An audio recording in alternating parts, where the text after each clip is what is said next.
Yo, time check. Taran, 7:21 PM. Tsaka check natin yung temperature. Ayun.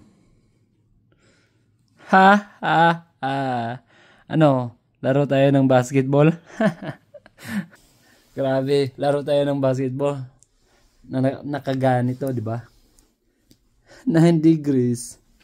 Tara, laro tayo ng basketball. At saka nakahanda na rin ako. Yung ano ba? Varsity yung datingan. Varsity yung datingan. Taran. Outfit check muna tayo. Sige. Paano ba?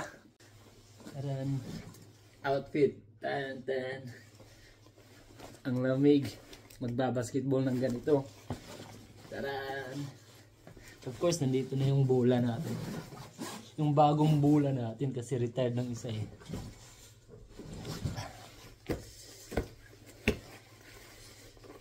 Yun, tara magbabasketball tayo.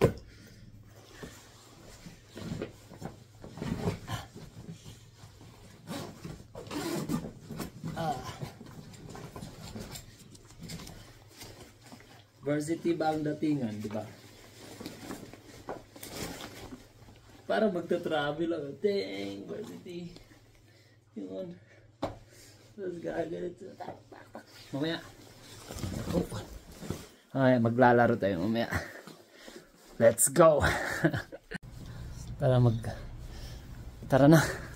At saka bago ang lahat, check muna tayo ng view natin. Taran. Oh, di ba? Oh, di ba? Lalang. Tara. Oh, naiwan pa yung susi ko. Pababa na tayo. Tara.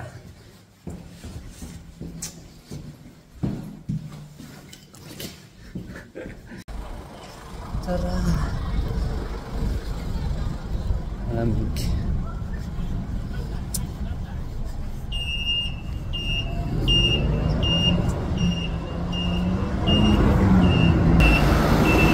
Yun.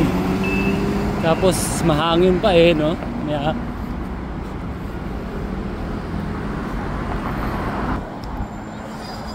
Lamig.